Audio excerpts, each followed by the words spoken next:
There is so much confusion around sugar and the low FODMAP diet. And I know that a lot of you are worried that you're going to need to cut out your sweet treats.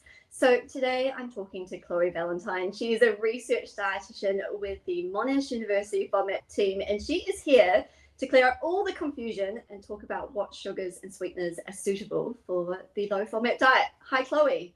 Hey, Alana, thanks for having me. Thank you so much for joining. Now let's start with the big question. Is the low FODMAP diet actually sugar-free? Definitely not. Not at all. So for that.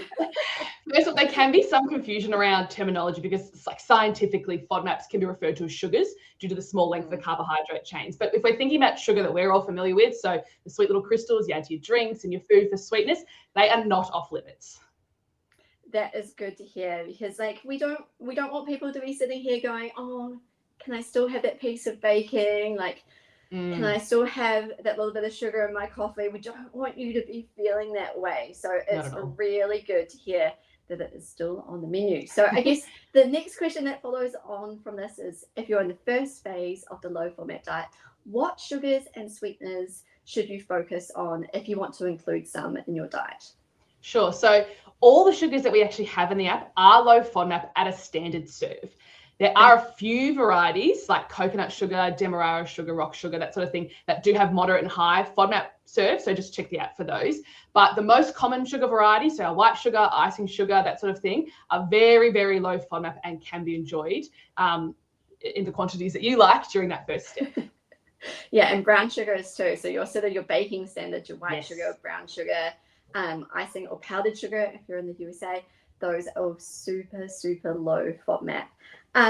Now you said standard serve, so there's going to be a bit of confusion here, because when you look in the Monash University low FODMAP app, the standard serve is a 1 teaspoon serving, and a lot of people are going to be like, my goodness, that feels a bit small, especially if I'm baking, or even if you're making breakfast and you're sort of human who needs, a teaspoon and a half of sugar in your coffee to make it drinkable.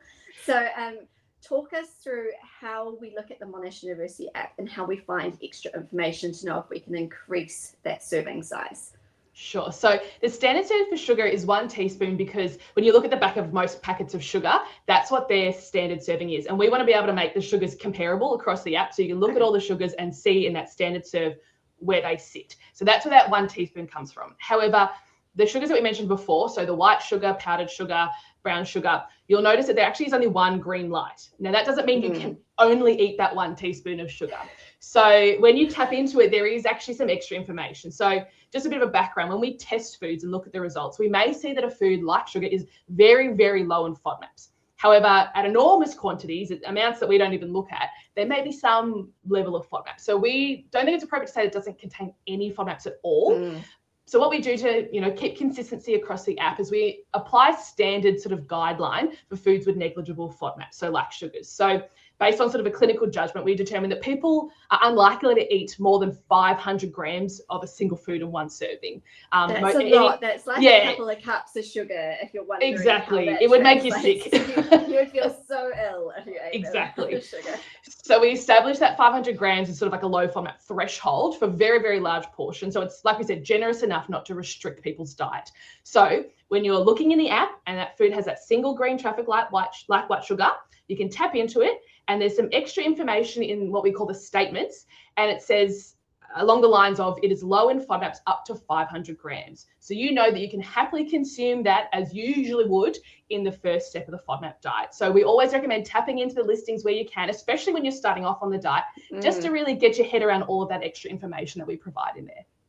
So don't panic. If you see a 1 teaspoon serve, go searching for more information, especially if you're about to jump into the kitchen and make a recipe. Now, for those of you who might be still thinking, they're being like, well, I'm still feeling a bit concerned about my baking and need a bit more reassurance that the sugar is low FODMAP. What would you say to them? How would you help people get back into the swing of enjoying their food again while going through the low FODMAP diet, which can feel pretty restrictive? For sure. I would say bake to your heart's content with these sugars that have the green traffic light. I know I do. I love a bit of a sweet treat. So we know that the FODMAP diet can be intimidating already, like you said. So cutting out sweet foods that we enjoy just makes things harder. It's just not feasible. It's not sustainable. So we obviously want people to consume a healthy diet still, but we want them to consume a balanced diet. So that's balancing between nutrients from healthy foods, but also enjoyment. We want people to still enjoy eating where they can. Now, Alana, you're the queen of sweet treats, queen of low FODMAP cooking. What are your favorite sweet recipes that you'd recommend? Oh my gosh, if you're not confident in the kitchen, then starting with a good low FODMAP brownie recipe that you can pop in the freezer can be like a really lovely place to start.